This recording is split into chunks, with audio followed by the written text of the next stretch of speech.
Apologies. I had to stop that recording to do something real fast.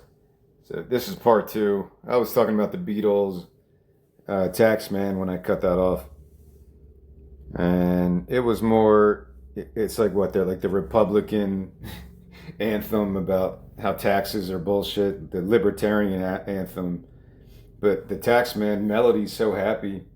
Let me tell you how this will be. Dun, dun. That's kind of a Jack White flow. That song kind of reminds me of the guitar stylings of Jack White a little. Taxman by the Beatles.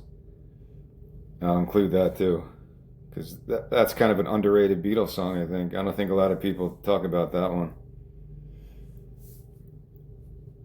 But I guess that's what I have right now in terms of influences. Why did I mention the Beatles? I forget what I was talking about. How certain songs can deal with politics or some scorn lover or some kind of bullshit that is not very positive in terms of the lyrics or messaging. Just a depressing outlook on the general human condition, all the stupid bullshit that I talk about all the time.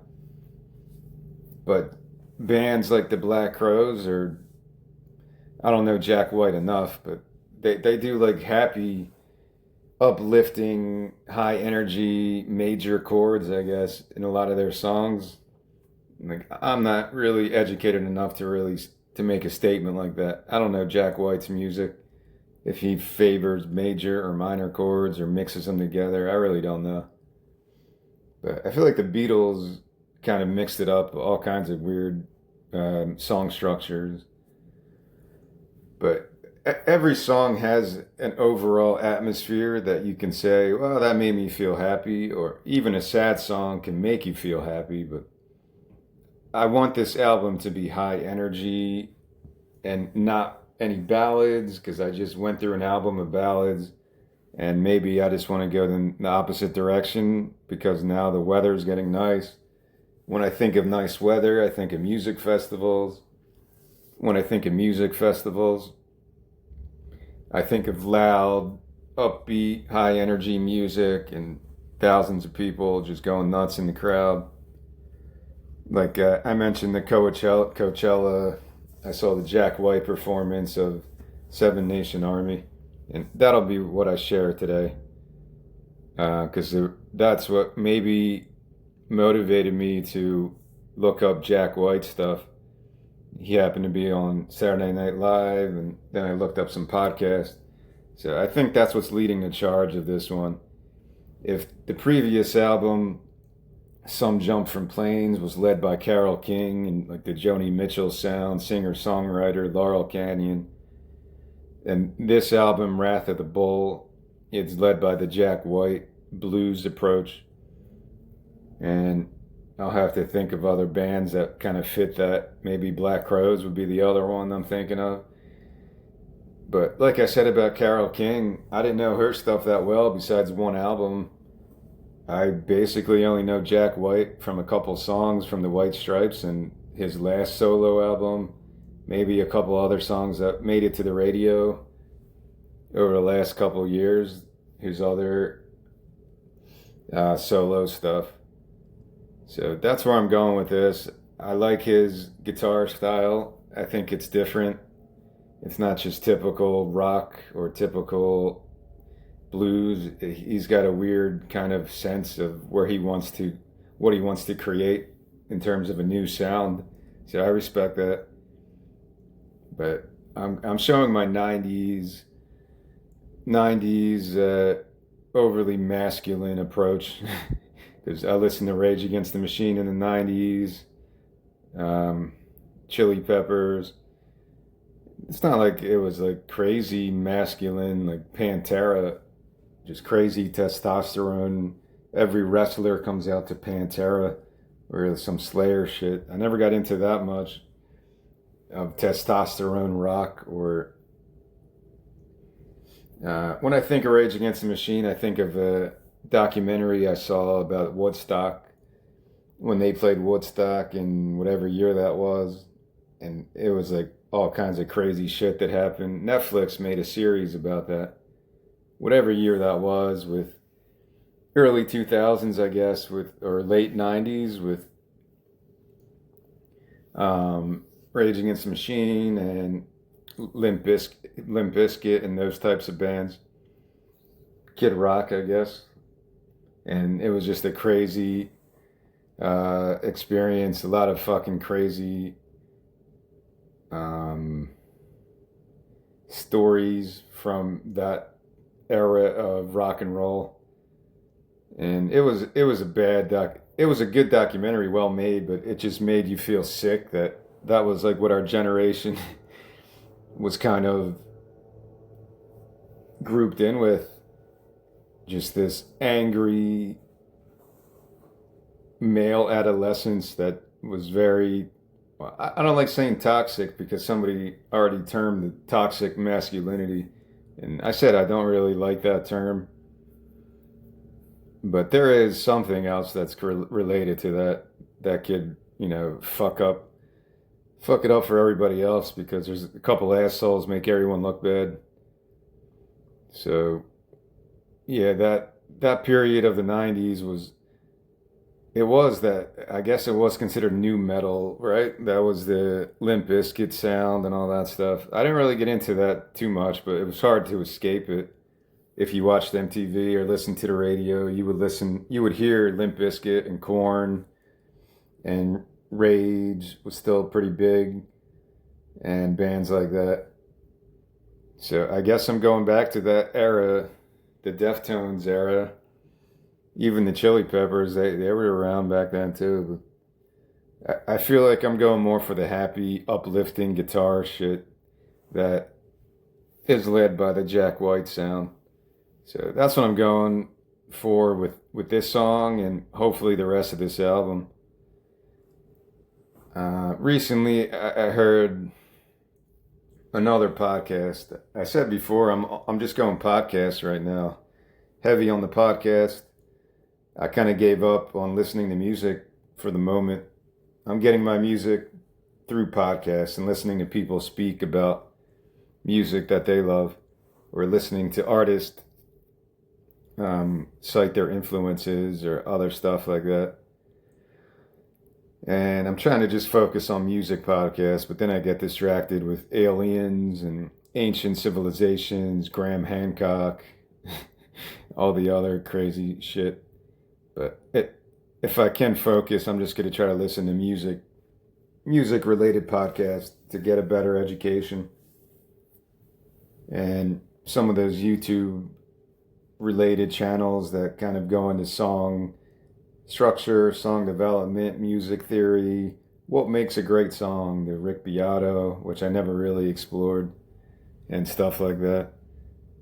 So I'm trying to get more in touch with my songwriting side of my artistic output. But after this album, I really feel like I'm going to take a break from music, from writing songs, and focus on other stuff. Because I feel like that's just where I'm supposed to go right now. To, instead of writing new stuff, go back and perfect or actually produce and record your old stuff. My old stuff, because I have so much stuff to try to get out to the world. Or just to record it. I just want to record an album and be like, fuck yeah, I recorded an album in my life. If I can record one in my lifetime or 60, it's still pretty damn cool. I don't think I would have a better feeling ever as a sense of accomplishment if I actually got an album recorded and produced, whether I do it myself or collaborate with other people to help me. No matter what it is, like that would be the coolest thing I've ever accomplished in my life. If I can record an album and just say, yeah, that would be the only thing I put on my resume. My only thing on my resume would be, I recorded a fucking album, motherfucker. And that's all I would put, because that's all I would really think about every day. I would wake up and be like, I recorded a fucking album with songs I wrote, music I composed, Like, that's the coolest thing I could ever imagine doing. I think a lot of people feel this way. To put art out into the world and have it accepted or at least valued by some people is like the coolest thing you could do. But yeah, I know it's a very vague statement. There's a lot more. um,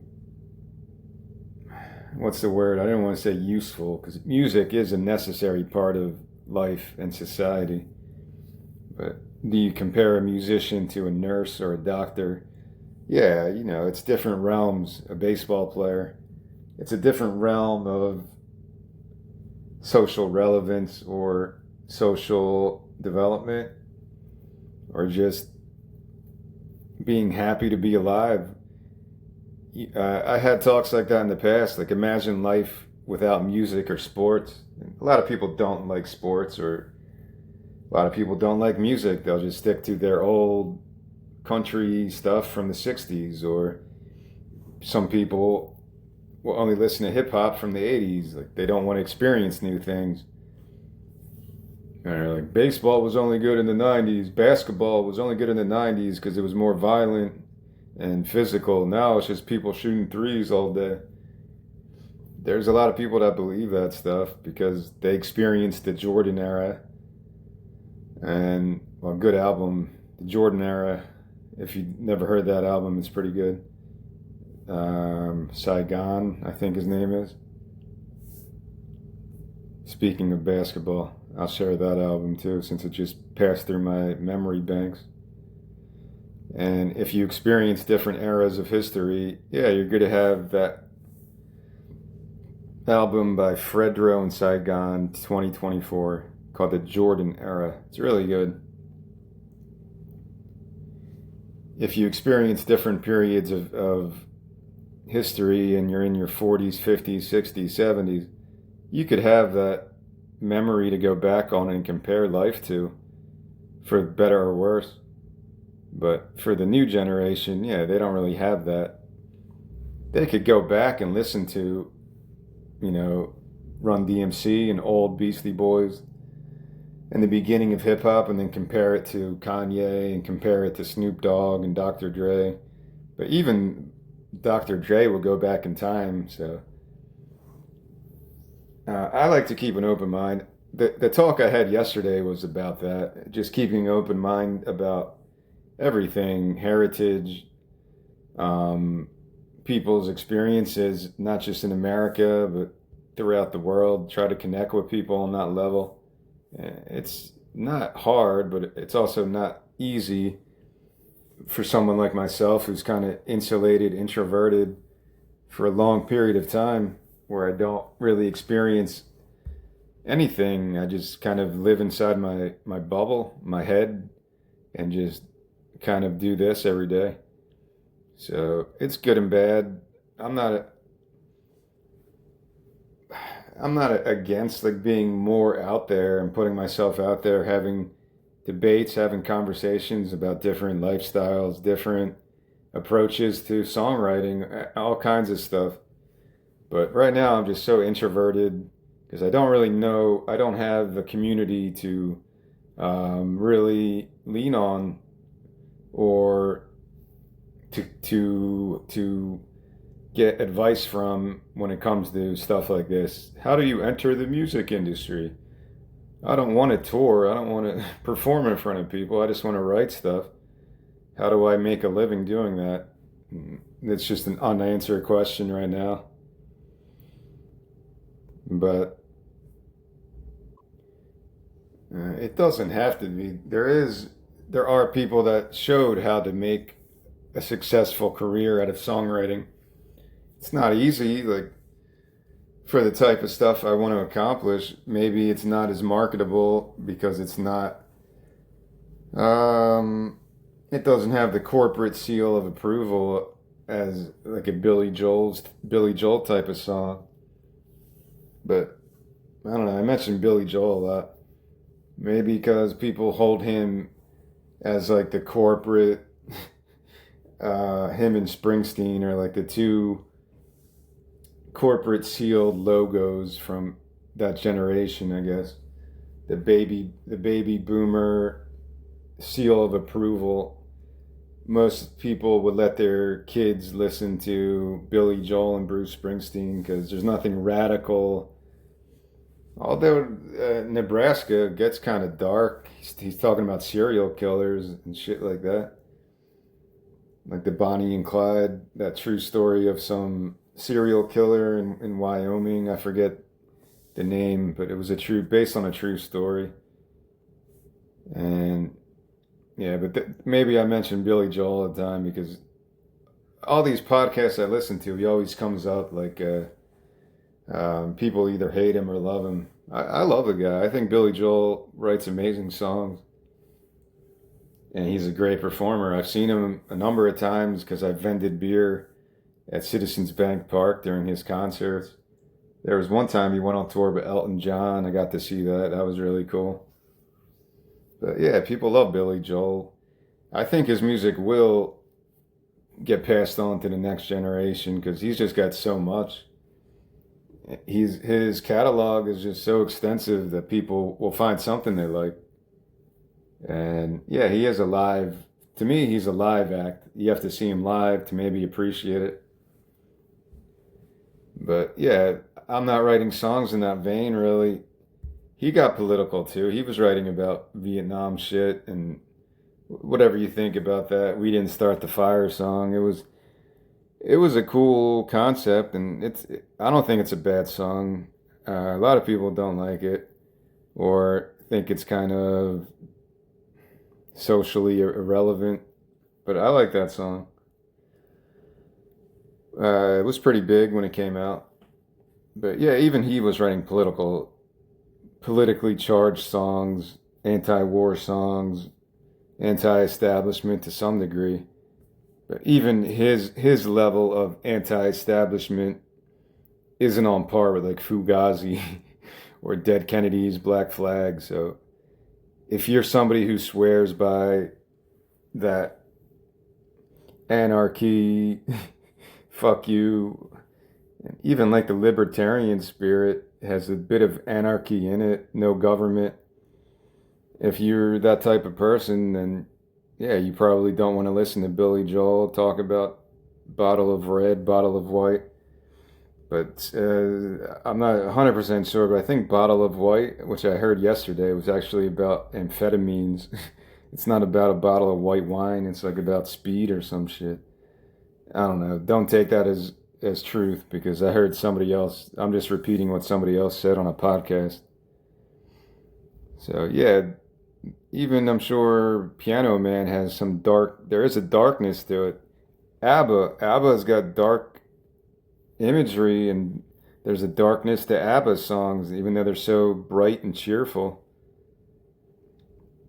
But it's weird at this point, and I've never really been a lyric guy, even though I write so many lyrics, and I wrote a whole book of lyrics and poetry. When I listen to another person's song, I don't like judge it. Like, oh, this person doesn't know what they're talking about. Where does this woman or man get off talking about this subject? They didn't do this. They don't know what's really going on. I never have that mentality. I just want to listen to good music. So that's kind of where my head is when it comes to lyrics. And yeah, Billy Joel's a good lyricist. I'm going back to Billy Joel. Yeah, I don't know. You could try to do research on that. I don't know. Bottle of wine, bottle of white, bottle of red, bottle of white, bottle of white, Billy Joel. I don't like saying things that I'm not 100% about if I know it's true or not. Yeah, see, according to Google, I'm just spreading someone's bullshit. Scenes from an Italian restaurant. It's not about speed, the drug. The lyrics, a bottle of white, literally refer to wines inspired by a waiter at a Fontana di Trevi restaurant in New York. See, that's why I don't like saying things like a stream of consciousness if I'm not 100% sure about it. But yeah, I'm sure you could find other references to drugs and even Billy Joel songs. Captain Jack, it's got to be something like that. What is it about? What is Captain Jack about? Captain Jack. I remember rocking out to that song. What is Captain Jack about? Captain Jack is focused on drug addiction of teenagers. The suburban boredom. It's like a Green Day Dookie song. This is Basket Case before Basket Case. 1973, Captain Jack. I think he talks about masturbation too. Sitting home and masturbate. That's a good song, Captain Jack. I could see that being done as a punk song. Captain Jack will get you high tonight. If you speed it up, that could be a workable punk song. But this is according to some Reddit. So again, unless I'm actually interviewing Billy Joel, take it with a grain of salt. Yeah, it was weird that I used to hear that on the radio all the time. In Philadelphia, I guess it was 93.3 MMR or 94.1 before it became sports talk radio. But again, this is according to Reddit. And now somebody's saying the song. Well, yeah, I guess it is just about the monotony of a drug addict's life. That's why they turn to drugs. Rich kids in the suburbs that you think they're all above board, going to church every week, marrying their high school sweethearts, but there was plenty of that darkness too, to that type of monotony. I guess that's what that song's about. So why am I talking about this? I don't know. I guess it's just, even in a Billy Joel song, you could gain some kind of that punk rock anarchy, that type of feeling. He's not really glorifying it. He's just speaking what he was seeing in his life experience, I guess. But what is this song about lyrically? I don't know. And I say that all the time, but it's the truth. And I'm just making a note. I'll share Captain Jack, so I listen to that again. I haven't listened to it in like a decade, probably. That's one bad thing. I never listen to the radio, so I forget about a lot of songs that I grew up with. But what are the lyrics about on this song, in this song? I don't know. Second opinion. People, I guess, go to doctors to get second opinions.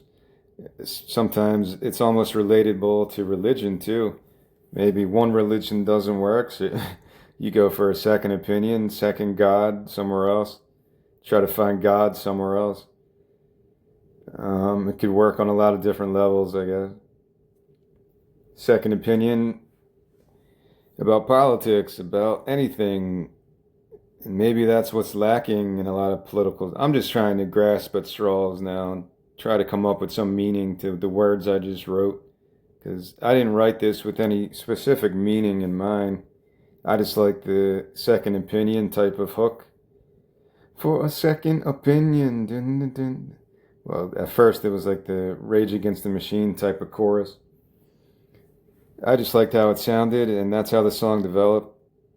But I really wouldn't be able to explain what this song's really about. It doesn't have any personal story. There's no personal anecdote. There's not anyone I'm thinking of when I wrote this. I'm not thinking of my own life.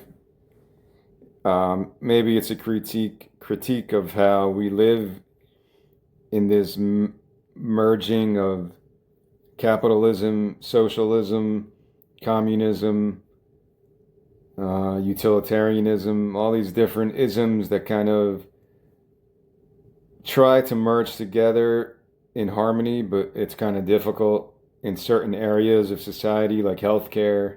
I think healthcare is kind of a joke, such a wasteful, corrupt industry. And I think that's been proven over the years. It's just about keeping people sick so you can make as much money off of them.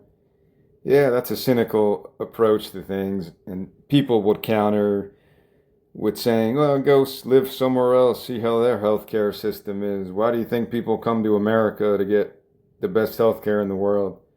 Yeah, I understand that, but there's also a more sinister pharmaceutical commercials and all that shit that I always bring up, or often, because it's just it's just annoying to deal with that stuff. I don't know what the answer is. The reason I would have voted for Bernie Sanders, and I said that in my book too, like it was just the healthcare thing. I think there needs to be some different approach to looking at the healthcare system. But I'm not educated enough to speak on that. But maybe that's in my head a little when I read a song called Second Opinion.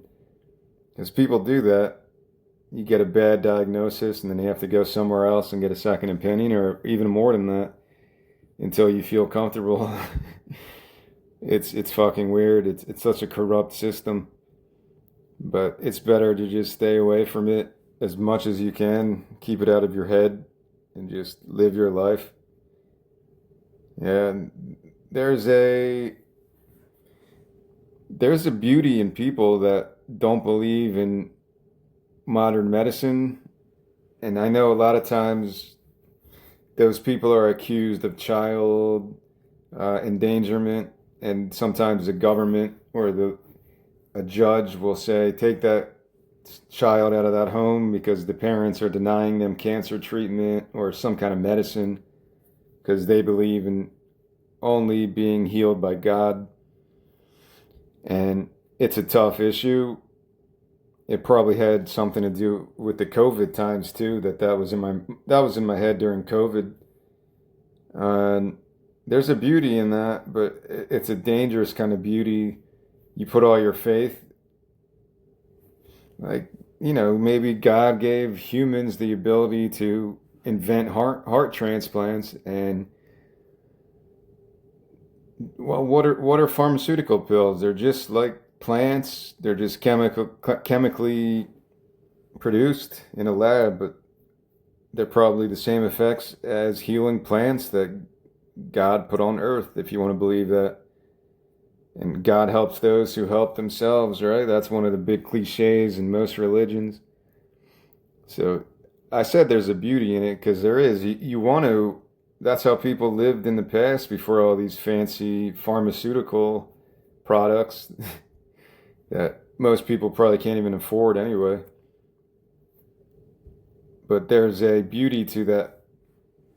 Um, put your faith in the healing powers of nature or God or whatever you term it. That shamanism maybe also has a connection to this song because there is so much disgusting corruption within the healthcare industry. That's why it's like the biggest budgeted, um, federally at least, and probably even state by state, I guess. It's the most expensive and most resources go into the healthcare industry. So there's got to be so much waste and fraud and all this shit. And other people have spoken about it that are more educated than I am. But I don't know the answer. I don't even know what socialized medicine really is. Does it give people equal opportunity to care? And I guess I'd agree with that. But there's preventative medicine that started to get spoken about, and ways to increase or decrease your chances of getting genetic diseases that are kind of chronic. You can decrease those odds, even if it's in your genes or whatever. Even that shit gets corrupt. The genetic side of the argument gets very corruptible. And there's so much fraud that you have to kind of deduce for yourself after a while. So maybe this ramble right now kind of plays into some of these lyrics, but I was just trying to think of cool phrases, man. The sympathetic demon smile just sounded cool. Survival asymmetrical sounded like a cool phrase, and I edited these a couple of times. I'm sure I'll do it more too. Alien deception. cardboard antennas. Who wants to sway the sunbeam? I probably wrote that because I listened to a podcast yesterday about Nirvana Unplugged. That Jesus don't want me for a sunbeam. I always like that song. That might be my favorite song on that Nirvana Unplugged. Don't expect me to that. That's such a good song. It's weird how he did that album with so many different covers, and the Meat Puppets were like a part of it. I kind of forgot how his Nirvana Unplugged was so different than other ones. Because he only played like a couple songs, a couple Nirvana songs, right? Like maybe half and half were other people's songs. My two favorite songs were In the Pines, because his voice just gets crazy on that song, and Jesus Don't Want Me for a Sunbeam. Those two songs were my favorites, even when I was a teenager. And whatever that was, 94, I was like 13 years old. So that's probably where that line came from. Yeah, so I like these lyrics. I think they work, and maybe everything I'm rambling about now plays into the meaning a little bit. But to me, the lyrics are less important. Just like Billy Corgan said, if it's a cool guitar solo, that's great, but if the song sucks, no one's really going to remember it. So if the lyrics are amazing, like Bob Dylan lyrics, but the song sucks, the melodies suck, and it just doesn't have a good song structure to it, and people will forget about it. I don't know. If the song's good, that's the most important thing, is if the quality of the songwriting and the genuineness of it, it's not like some plastic, today I guess you would say, some plastic AI generated song. It actually has a human attached to it, a human brain and a human heart attached to the music and lyrics. And I'm more than honest, man. I'm just trying to write cool phrases, trying to put cool word combinations. Originally, these were kind of more vanilla, and then I'm just trying to edit it with better sounding words or phrases. And yeah, that's just where I'm going with it. And yeah, I'm not saying I wouldn't have to edit these again, but it's probably pretty close to how it would end up being. All right, well, I guess that's all for today. Apologies for splitting these two recordings up, but that's just how it happened today. And tomorrow is the title track, Wrath of the Bull. Don't have much to that one yet, but I did make a note that it's going to be my vocal choir song, so almost like a gospel choir inspired song again. Sometimes I look at album order like a lineup to a baseball team. I'm probably stealing that from somebody. Like, this is the the third song on the album. It's got to be like one of the best, but I don't know.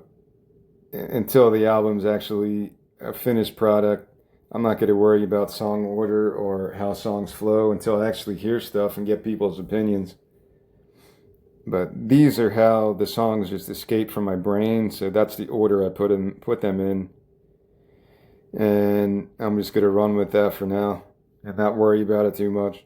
But I like this song. Again, this is the Jack White experience I'm going through. And hopefully I don't copy it too much, because I don't think I will, because I don't really know his stuff that much. So I'm just going with what I think his essence of his music is, the essence of his songwriting and lyrics.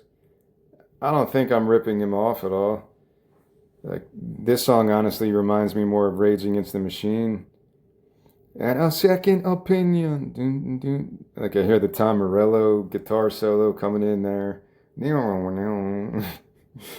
not going to try to mimic a Tom Morello guitar solo. But if you want to see Tom Morello at his finest, he played, what's that song? The Waiting on the Ghost of Tom Joad with Bruce Springsteen at like the HBO, I don't know, maybe it was the Music Hall of Fame, maybe a decade ago. Waiting on the Ghost of Tom Joad. It's like a really long performance where Springsteen actually plays some solos too, but Tom Morello kind of goes crazy and does like his unique scratching. It almost sounds like a turntable.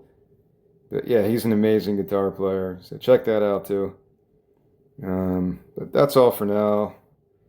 I'm only doing one song a day, and I feel like it makes me more aware of what direction I want to go in, and I'm not just copying or sounding too redundant in terms of the lyrics or the way I sing the melodies. So that's what I'm going with, one song a day, and tomorrow I'll continue this.